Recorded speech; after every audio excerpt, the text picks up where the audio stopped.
Hey guys, this is Anastasia Autumnfire, and this is my last video for the 2016 YTPagan Challenge. Tomorrow is Ostara, so for 2017, so I wanted to at least begin kind of the Day of Great Balance that kind of, for me, ushers in the light of the year. Beltane is really when it begins, but because the light begins to overtake the dark after Ostara, it's kind of the kickoff, so to speak, for me. So I wanted to get 2016 YTPagan Challenge done because it's time. I'm going to basically take the last two videos I have and kind of merge them into one big bad boy of a thing. Hopefully it won't be that big because I feel like I've kind of covered my goals for this year, and the other part is Yule, and I did a Yule video, and yeah, so anyway, without further ado, what does this time of year mean to me? It was supposed to be done during Yule. Yule for me is, it is the winter solstice. It is when we honor the sun being reborn. The goddess dies in giving birth to the sun and begins her descent into underworld, but we understand and know that she will be reborn with Imbolc. For me, as much as that is a big thing and that is very meaningful, especially with the rebirth of the sun. In Minnesota especially, we have the winters here are freaking freezing usually. This year's been really mild, so I can't bitch about it too much. But usually it's pretty cold, and it's beautiful. It's absolutely beautiful, but you understand what it means to not have the sun up as long as it usually, as long as it is during the other half of the year. We definitely are wanting for that sun, and I think it helps connect me a bit more to what my ancestors might have gone through, as to why the dark of the year was such a kind of perilous and scary time, because you didn't have that warmth, you didn't have that additional life force. Although you have the sun, that's great, it's still really freaking cold, and the sun's heat is helpful, and it is life-giving, but you feel that longing, you feel that strap, you feel that being strapped for resources, for even cash, because of course it falls around the secular holiday of Christmas, or Christian holiday of Christmas, however you view it. You also have Hanukkah. You have Kwanzaa, you have all these different holidays where you're supposed to spend a shit ton of money. You just got over Thanksgiving, if you're in America, which goes into some political debates, so I really don't want to go into that. But for me, Thanksgiving is very much about family, and I, of course, am like, well, I want to make sure my family is fed, I want to make sure we've got, this big, robust dinner. So you spend your money on that. And then the Christmas and stuff is right around the corner, and suddenly you gotta buy for that. And then you add Yule to it, because Yule, you do, there is that giving of gifts for Yule. A lot of Christian symbols that went into Christmas are Yule based and are from Yule. Or pagan celebrations around the same. And it is a time of home and hearth for me. That is really what it means. You feel the strain financially, you feel the strain weather and seasonal, but you also feel this warmth and this connection, and you understand that the sun has been reborn because you feel this warm, fuzzy, citrine energy all over everything. It's as much as, for me, as much negativity as I can feel during this time of year. And yes, sweetie, I can feel that negativity. It is a thing.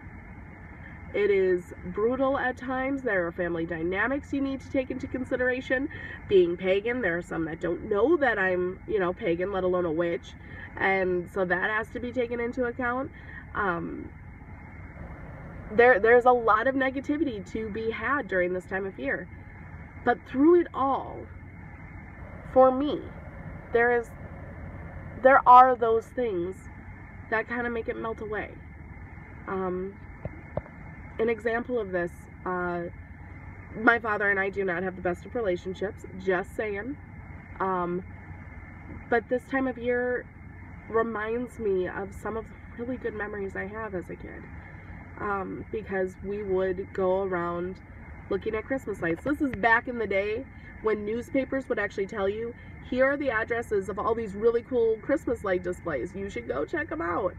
Yeah, that doesn't happen so much anymore.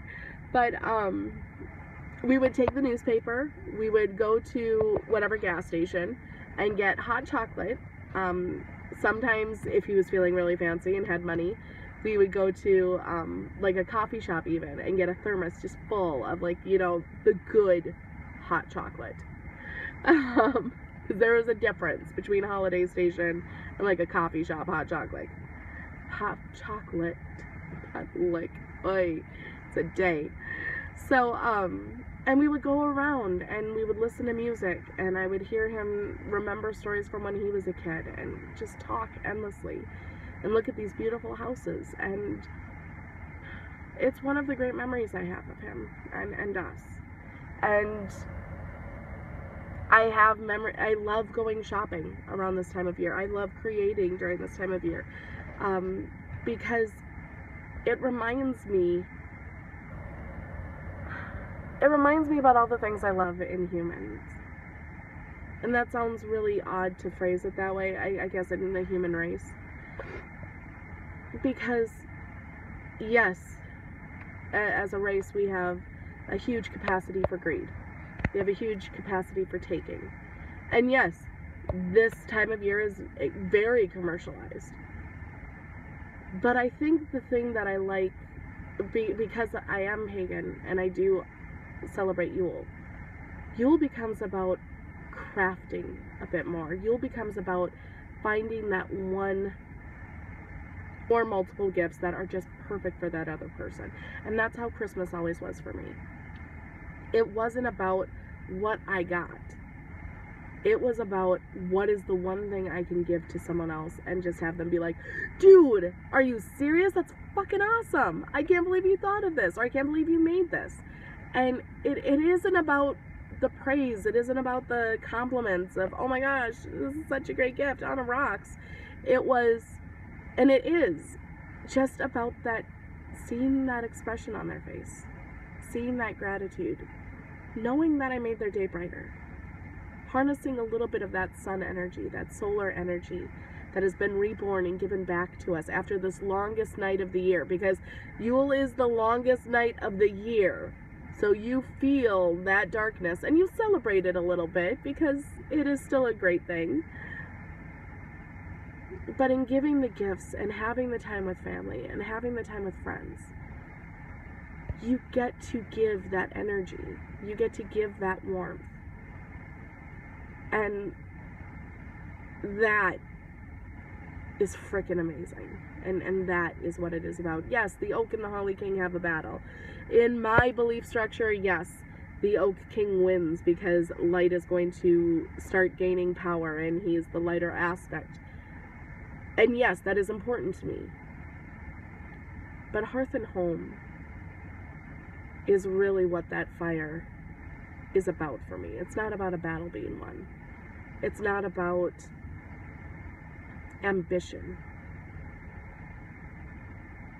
It's about my family and my folk. And I love that. So yeah, that is what the time around Yule means to me. The last question is something to the effect of, what are your goals this upcoming year? For me, I have really worked a lot with silence during the dark of the year. I have really found an appreciation of it and a love of it. I'm beginning to understand shadow and stillness a bit more. Still not there, but I'm getting it. My mind is able to wrap around it a bit easier. And in the upcoming year, I'd of course love to continue with that, but continuing with knowledge, really getting in on what is the stuff that is going on, expanding my library, continuing to expand my library, because thanks to some amazing friends that I have, I've begun collecting books, but actually doing some work too for knowledge, because as great as it is to read, people, and it's wonderful to read, it's wonderful to research, but for me, I'm finding more and more I need to actually do the work. If I get a great book on meditation, that's wonderful, but if I don't take it out to actually meditate, what the Hades, man? You don't gain anything there. You just have a pretty book. So that's a thing. And then I'd really like to focus on ritual. I'd really like to focus on my Book of Shadows. I'd really like to focus on getting like a witchy space fully put up where I can't help but look around me and all I see is witchiness. I don't have a witchy room, but my kitchen or dining room has kind of become my witchy space, and I've got my little table, which is all witchified and pretty, but I'd like to have my herbs drying. I'd like to have some plants out on the balcony that I don't kill when autumn comes and they have to come inside, otherwise they'll get frostbitten and die out on their own.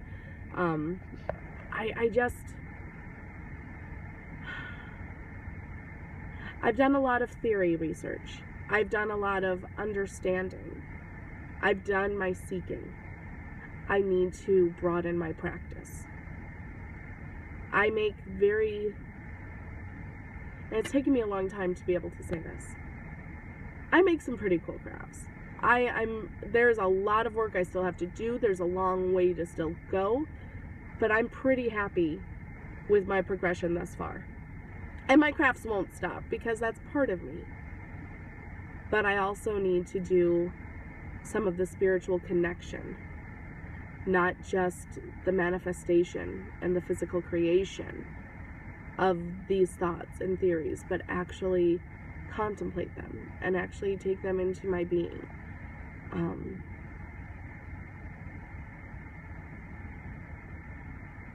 Yeah, grow my knowledge, grow my practice. So yeah, that concludes my 2016 YouTube Pagan Challenge. Blessed be.